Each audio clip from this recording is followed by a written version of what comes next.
Hi friends, Nandini ಕಿಚನ್ಗೆ ಸ್ವಾಗತ.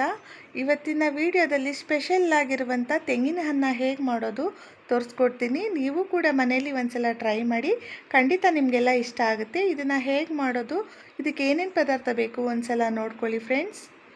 ನೋಡಿ, ಇಷ್ಟು ಪದಾರ್ಥ ಇದ್ದರೆ ತುಂಬ ರುಚಿಕರವಾದಂಥ ತೆಂಗಿನ ಹಣ್ಣು ರೆಡಿ ಆಗುತ್ತೆ. ಇದನ್ನು ಹೇಗೆ ಮಾಡೋದು ಬನ್ನಿ ನೋಡೋಣ.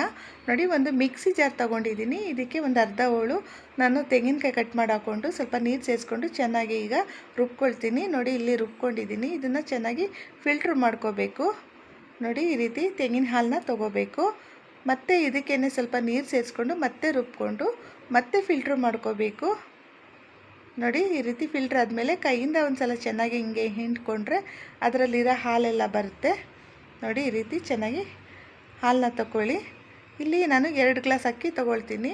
1 ಗ್ಲಾಸು ನಾರ್ಮಲ್ ರೈಸು ಮತ್ತು 1 ಗ್ಲಾಸಷ್ಟು ಬಾಸುಮತಿ ರೈಸು. ಇದನ್ನು ಚೆನ್ನಾಗಿ ಒಂದು ಸಲ ತೊಳ್ಕೊಂಡು ನೀರಾಕಿ ಇಟ್ಕೊಳ್ತೀನಿ. ನೋಡಿ, ಒಂದು 10 ನಿಮಿಷ ನೆನಿಬೇಕದು. ಈಗ ಒಂದು ಕುಕ್ಕರ್ನ ತೊಗೊಂಡು ಇದಕ್ಕೆ 100 ಗ್ರಾಮ್ನ ಎಣ್ಣೆ ಸೇರಿಸ್ಕೊಳ್ಬೇಕು. ನೋಡಿ, ಎಣ್ಣೆ ಸೇರಿಸ್ಕೊಂಡಿದ್ದೀನಿ. ಚೆನ್ನಾಗಿ ಬಿಸಿ ಆಗೋಕ್ಕೆ ಬಿಡಬೇಕು. ಎಣ್ಣೆ ಬಿಸಿ ಆದಮೇಲೆ ಇದಕ್ಕೆ ಅನಾನಸ್ ಹೂವು, ಏಲಕ್ಕಿ, ಲವಂಗ ಸೇರಿಸ್ಕೊಂಡು 1-2 ಮೊಗ್ಗು ಸೇರಿಸ್ಕೊಂಡಿದ್ದೀನಿ. ಮತ್ತು 1-2 ಹಸಿಮೆಣ್ಸಿಕಾಯಿ ಕಟ್ ಮಾಡಿ ಇಟ್ಕೊಂಡು ಸ್ವಲ್ಪ ಗೋಡಂಬಿನ ಸೇರಿಸ್ಕೊಳ್ತಾ ಇದ್ದೀನಿ. ಇದೆಲ್ಲ ಸೇರಿಸ್ಕೊಂಡ್ಮೇಲೆ ಒಂದು ಸಲ ಚೆನ್ನಾಗಿ ಫ್ರೈ ಮಾಡ್ಕೋಬೇಕು. ಇದಕ್ಕೆ ಸ್ವಲ್ಪ ಶುಂಠಿ ಬೆಳ್ಳುಳ್ಳಿ ಪೇಸ್ಟನ್ನ ಹಾಕಬೇಕು. ಇದಕ್ಕೆ ಯಾವುದೇ ಈರುಳ್ಳಿ ಹಾಕಬಾರ್ದು. ಈರುಳ್ಳಿ ಹಾಕಿದ್ರೆ ಚೆನ್ನಾಗಿರಲ್ಲ.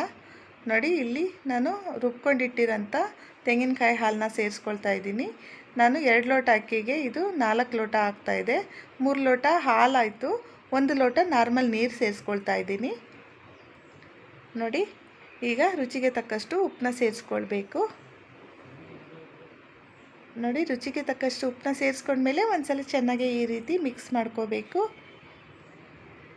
ಇದನ್ನು ಸ್ವಲ್ಪ ಕುದಿಯೋದಕ್ಕೆ ಬಿಡಬೇಕು. ಇದೇನು ಜಾಸ್ತಿ ಕುದಿಯೋ ಅವಶ್ಯಕತೆ ಇಲ್ಲ. ಸ್ವಲ್ಪ ಒಂದು ಉಕ್ಕು ಬಂದರೆ ಸಾಕು. ಆವಾಗ ನಾವು ರೈಸ್ನ ಸೇರಿಸ್ಕೊಳ್ಬೋದು. ನೋಡಿ, ಉಕ್ಕು ಬರ್ತಾ ಇದೆ. ಇವಾಗ ನಾನು ತೊಳೆದಿಟ್ಕೊಂಡಿರುವಂಥ ರೈಸ್ನ ಸೇರಿಸ್ಕೊಳ್ತಾ ಇದ್ದೀನಿ. ಇದನ್ನು ಸೇರಿಸ್ಕೊಂಡ್ಮೇಲೆ ಒಂದು ಸಲ ಮಿಕ್ಸ್ ಮಾಡ್ಕೊಳ್ಳಿ ಈ ರೀತಿ. ನೋಡಿ, ಈ ರೀತಿ ಮಿಕ್ಸ್ ಮಾಡ್ಕೊಂಡ್ಮೇಲೆ ಇದನ್ನು ಕುಕ್ಕರ್ ಲಿಡ್ನ ಮುಚ್ಚಿಬಿಟ್ಟು ಒಂದು ವಿಷಲ್ ಬಂದರೆ ಸಾಕು. ಇದು ನೋಡಿ, ಕುಕ್ಕರ್ ತಣ್ಣಗಾದ್ಮೇಲೆ ಓಪನ್ ಮಾಡಿದ್ರೆ ತೆಂಗಿನನ್ನ ರೆಡಿ ಆಗಿದೆ. ನೀವು ಕೂಡ ಮನೇಲಿ ಈ ರೀತಿ ಮಾಡಿ, ಬೇಗ ಈಸಿಯಾಗಿ ಆಗುತ್ತೆ.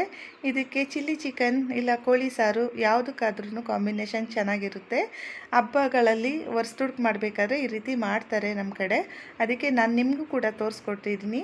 ಈ ವಿಡಿಯೋ ಇಷ್ಟ ಆದರೆ ಲೈಕ್ ಮಾಡಿ, ಶೇರ್ ಮಾಡಿ, ಕಮೆಂಟ್ ಮಾಡಿ, ಸಬ್ಸ್ಕ್ರೈಬ್ ಮಾಡೋದನ್ನು ಮರಿಬೇಡಿ. ಇಷ್ಟೊತ್ತು ನನ್ನ ವಿಡಿಯೋ ವಾಚ್ ಮಾಡಿದ್ದಕ್ಕೆ